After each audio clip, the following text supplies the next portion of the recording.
नमस्ते। हामी आज चर्चा गर्नेछौँ सादगी जिन्दगीका ज्वलन्त उदाहरण हुने डाक्टर महावीर पुनको बारेमा। डाक्टर महावीर पुनको जन्म विक्रम सम्वत 2011 साल माघ 9 गते म्याग्दी जिल्लाको नागी गाउँमा भएको थियो। त्यहाँको विद्यालयबाट उहाँले कक्षा 7 सम्म पढ्नुभयो।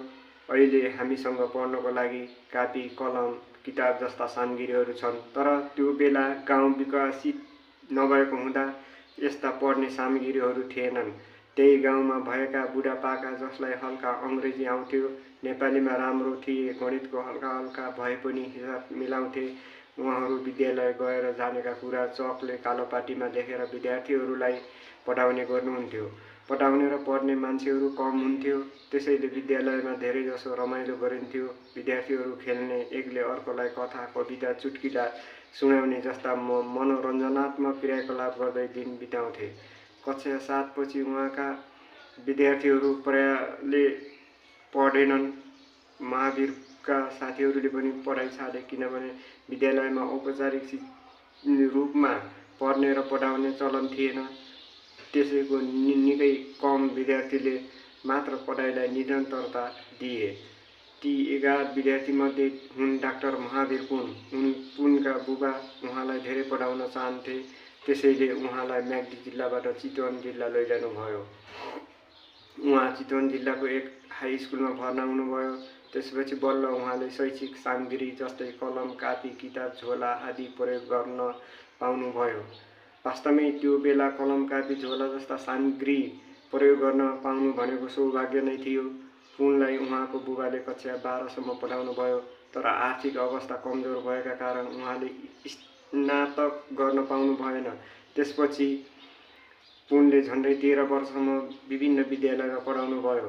त्यसै क्रममा उनले अमेरिका र युरोपका विभिन्न विश्वविद्यालयमा आवेदन दिए। उहाँले 33 वर्षको उमेरमा अमेरिकाको एक विश्वविद्यालयमा पढ्न आंशिक छात्रवृत्ति पाउनुभयो। सुरुका दिन त उहाँलाई आवेदन स्वीकृत नहुँदा पढ्न पाउँदिन भन्ने लागेको थियो अरे, तर विश्वविद्यालय जान पाइने खबर अचानक सुनेपछि उहाँ निकै खुसी हुनुभयो। त्यसपछि थप पढाइको लागि अमेरिका जानुभयो। पढाइमा निकै मेहनत गर्नुभयो अनि पढाइ सकेर नेपाल फर्किनुभयो। पुनलाई नेपाल फर्केपछि कसैको मातहतमा बसेर काम गर्न मन थिएन।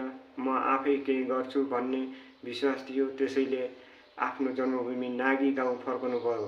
गाउँका मान्छेहरूलाई आर्थिक समस्या भएको उहाँले बुझ्नुभयो। गाउँमा आम्दानी स्रोत खोल्ने सोचेर उहाँले चौरी गाई र गाईको फार्म खोल्नुभयो। हिमाल नजिक गाउँ भएका कारण गाउँमा थुप्रै विदेशीहरू हिमाल हेर्न घुम्न भन्दै पुग्थे। पुनले सन् 1994 मा विदेशीहरूका लागि भन्दै बस्ने व्यवस्था मिलाइदिनुभयो। विदेशीहरूलाई सुत्नको लागि कोठा र चिसोमा नुहाउनको लागि तातो पानी सहितको शौचालय व्यवस्था गरिदिनुभयो। यी ससाना कोठामा बसे बापत उनीहरूले पैसा तिर्नुपर्ने हुन्थ्यो। यसरी पुनले गाउँमा आम्दानी स्रोतको अर्को बाटो देखाउनुभयो। उहाँले गाउँमा माछा पालन व्यवसाय पनि सुरु गर्नुभयो।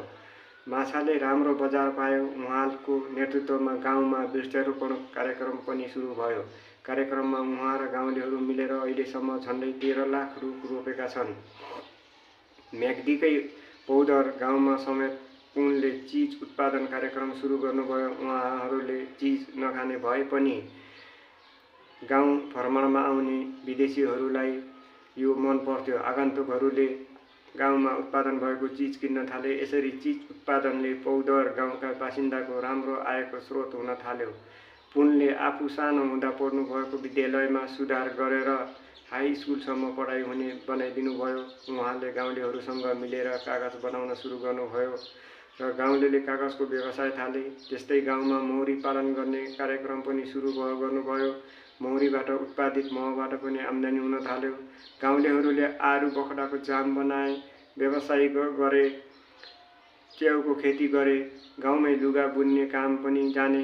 महावीर पुनले यसरी आफूलाई मात्र नभई गाउँलेलाई समेत आफ्नो खुट्टामा आफै उभिन र स्वावलम्बीपन विकास गर्न मद्दत गर्नुभयो।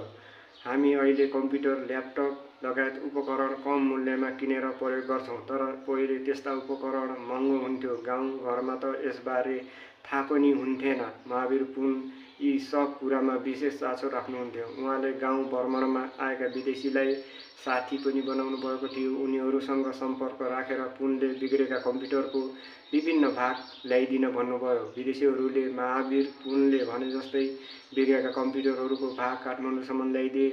ती कम्प्युटर र ल्यापटपको विभिन्न भाग उहाँले आफ्नो गाउँसम्म पुर्याउने भयो र गाउँलेलाई चिनाउनु भयो। उहाँले बिस्तारै गाउँलेलाई ती बिग्रेका कम्प्युटरका भाग जोडेर कम्प्युटर नै निर्माण गर्न सिकाउनु भयो। कम्प्युटर त निर्माण भयो, तर त्यसमा इन्टरनेट चलेन। त्यसपछि पुन कम्प्युटरमा इन्टरनेट जोड्ने काममा लाग्नुभयो। म्याग्दी जिल्ला नजिकको जिल्ला कास्कीको पोखरामा इन्टरनेट पुगिसकेको थियो। उहाँले त्यहाँबाट वायरलेस टेक्नोलोजी मार्फत गाउँघर र त्यहाँका विभिन्न स्कुलमा इन्टरनेट पुर्याउनु भयो। गाउँघरमा अर्को समस्या भनेको त्यहाँ डाक्टरहरू जान नमान्नु हो।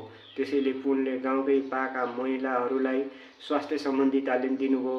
ती महिलाहरूले सामान्य रुगा खोकी ज्वरो लाग्दा खानुपर्ने औषधि बुझे। गाउँमा ससाना हेल्थ पोस्ट पनि सञ्चालन गर्न उहाँले मद्दत गर्नुभयो।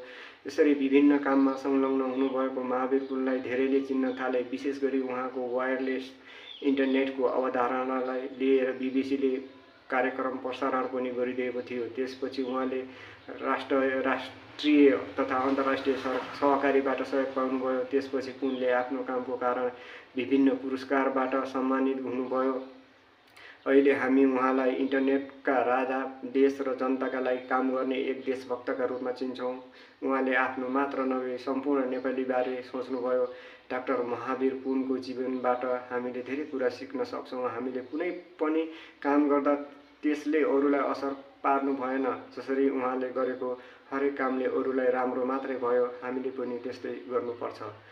अहिले नेपालीहरू विदेश जाने लहरको बढ्दो छ। उनीहरू विदेशमै बसाइ गर्न खोज्छन्, तर पुन विदेश पुगेर पनि आफ्नो पढाइ सकेर नेपालमै फर्कनु भयो।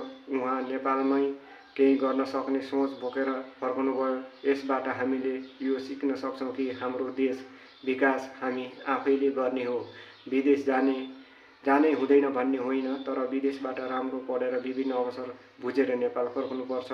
अन्त्यमा म के भन्न चाहन्छु भने हालै संविधान सभाको प्रत्यक्षतर्फको उम्मेदवार बन्नको निम्ति महावीर पुन चुनाव प्रचारमा गइरहनु भएको छ र उहाँलाई अग्रिम शुभकामना भन्दछु।